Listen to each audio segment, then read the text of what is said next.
Our next speaker is Professor Biliang, and he is Dean, Emerging Markets Institute, Director, the Belt and Road Institute, Beijing Normal University. Please. Good morning, everyone. First of all, I thank Dr. Yakuni and Mr. Andrew for your kind invitation. A few days ago, I was in Poland to conduct a survey on One Belt, One Road. So particularly, I very specially come here for the meeting. I'm very honored. Thank you so much for your invitation. So tomorrow, I'm coming back to Warsaw again, continue my field survey. And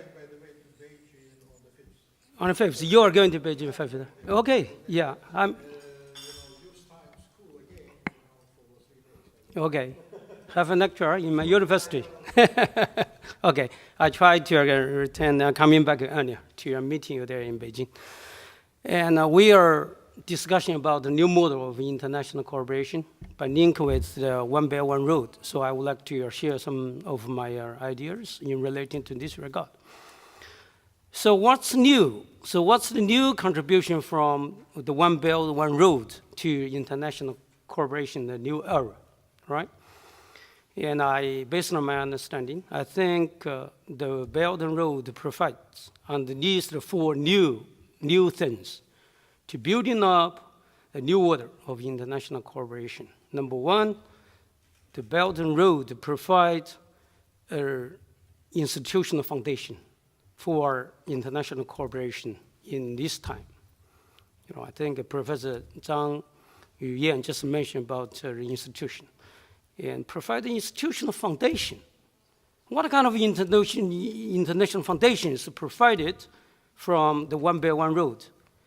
So underneath, we can look the contribution from the Belt and Road to the international cooperation. Number one is the goal. As Professor Zhang just mentioned that, President Xi Jinping had a very important speech a few days ago, maybe 2 weeks ago. I think Professor Zhang was there, I was there, attending the forum. That's a very important speech. In his speech, he proposed what's the road, the Belt and Road. The Belt and Road, the general goal, 5 goals, is a road of peace, is a road of prosperity, is a road of opening, is a road of innovation, is a road of dialogue of civilization. So 5 goals. I think this is the most important goal, but also we will think about the international cooperation. So this is the first thing we need to remember, the goal. And secondly, he also mentioned there's some very important principles when we think of the Belt and Road. He mentioned 5 no's. We never have no intention to interview others, the interferes, okay? We have no intention to transfer Chinese, socio-economic system. We don't intention to transfer China's economic model, whatever, China model, to other countries. We don't have any intention to do that. We have no, intention to force anybody to join China, the initiative. We have no intention to building up, to follow the traditional rule of geopolitics. We have no intention, to building up the traditional blocks, to protecting, few people's interest, but excluding others, but we are open to everyone. These are the 5 law principles. I think is very, very important. These are another institutional foundation for the international cooperation. And thirdly, and methodologies for the Belt and Road.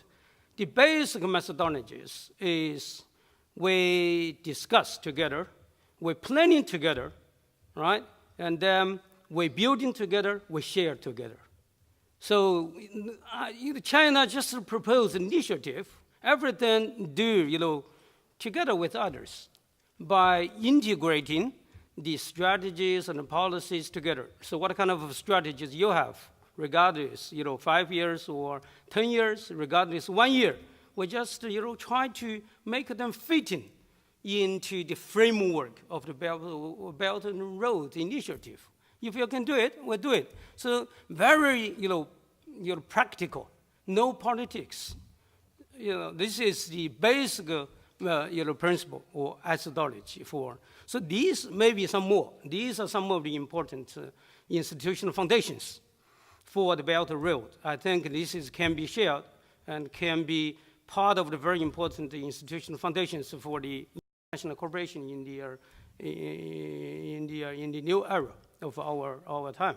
So this is the first point, in new institutional foundations.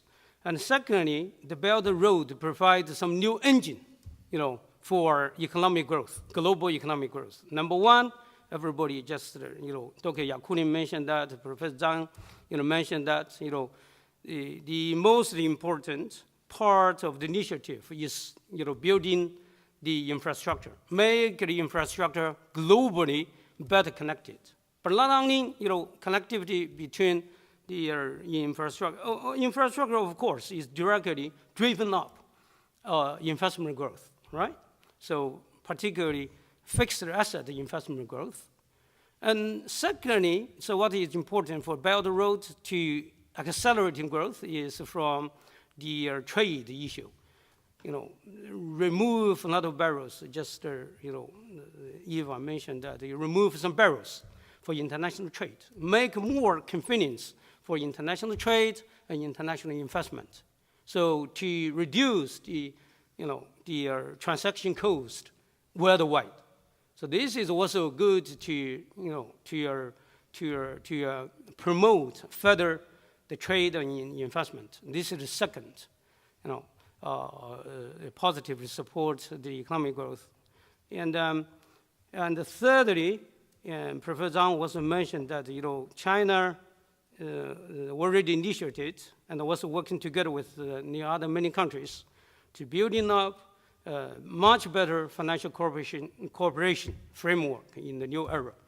So China funded, Silk Road 100% to support the Belt and Road. This is very clear. The purpose for Silk Road is 100% for the Belt and Road, the construction projects. But partially, besides that, AIIB is the international bank, the international financial institutions. It's not 100% to support Belt and Road, but many very large part of the finance will be supported the Belt and Road. China very strongly supported, right? And also the BRICS, New Development Bank, also partially support the Belt and Road, right? So these are, China also are working very hard to building, new cooperation framework in, financial sectors. I was in our Central Asian countries a few months ago, discussed with them about the possibilities of financial cooperation. They have resources, but they don't have financial support. This is the key for many countries, particularly developing countries. So China tried to play a very important role in this regard. All this will be very positive support the global economic growth. And this is the second point, the second new. Third new is Chinese launching of the Belt and Road Initiative. I think positively support the global governance, okay? Because the global governance is running into deficit, as Professor Zhang Yuyan just also mentioned that. This is one of very, very important, deficit. The current global system, like a World Bank, like IMF, like a United Nations system, sometimes they cannot provide the good services.